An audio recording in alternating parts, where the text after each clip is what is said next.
রাজধানীর পল্লবীতে মাদক প্রতিরোধের বিরুদ্ধে মিছিল ও মানববন্ধন করেছেন এলাকাবাসী। এ সময় মাদক ব্যবসায়ীদের দ্রুত গ্রেফতারের দাবিতে মিরপুর ১১ মিল্লাত ক্যাম্পের সামনে তারা মানববন্ধন ও বিক্ষোভ করেন।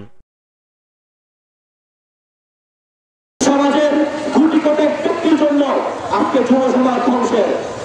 আজ রোববার বিকেল ৩ ঘটিকায় রাজধানীর পল্লবীর মিরপুর ১১ মিল্লাত ক্যাম্পের সামনে এই মানববন্ধন অনুষ্ঠিত হয়। এ সময় মানববন্ধনে এলাকাবাসী অভিযোগ করেন, মিল্লাত ক্যাম্পের চিহ্নিত মাদক ব্যবসায়ীরা দীর্ঘদিন মাদক ব্যবসা করে আসছে। তাদের নামে একাধিক মামলা আছে। দীর্ঘদিন ধরে তারা মাদক ব্যবসা করে এলাকার তরুণ সমাজকে ধ্বংসের দিকে ঠেলে দিচ্ছে। তাদের দ্রুত আইনের আওতায় আনার দাবি জানান স্থানীয়রা।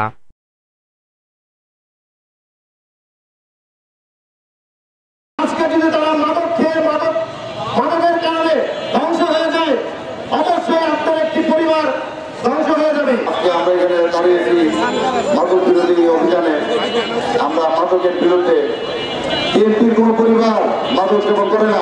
এলাকাবাসীর সাথে একত্রতা প্রকাশ করে পল্লবী থানার পরিদর্শক তদন্ত আব্দুল কাইয়ুম বলেন, আপনারা এলাকাবাসী আমাদের সহযোগিতা করেন, আমি কথা দিচ্ছি পল্লবীতে কোনো মাদক ব্যবসায়ী থাকবে না।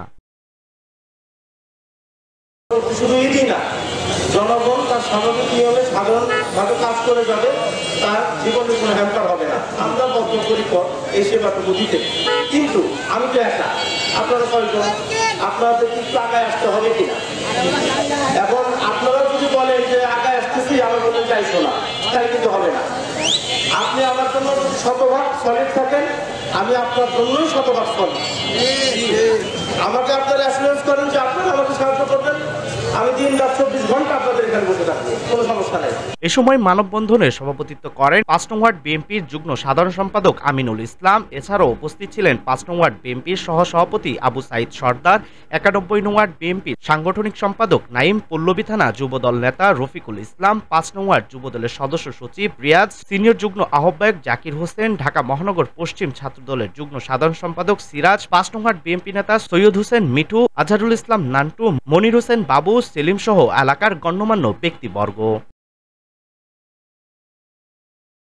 তারা আইনশৃঙ্খলা বাহিনীর হাতে গ্রেফতার হলেও জামিনে ছাড়া পেয়ে আবারও মাদক কারবারে যুক্ত হয়। এদের দূরত্ব এলাকার উঠতি বয়সী ছেলেপেলে মাদকের সাথে জড়িয়ে পড়েছে, আর এতে এলাকায় চুরি ছিনতাই বেড়ে যাওয়া সহ সামগ্রিক আইনশৃঙ্খলা পরিস্থিতির অবনতি হয়েছে। তাই আমরা এলাকাবাসী এদের অত্যাচারে অতিষ্ঠিত হয়ে আজকে রাস্তায় নেমেছি। তাদেরকে অতি দ্রুত গ্রেফতার করে আইনের আওতায় আনার জোর দাবি জানান।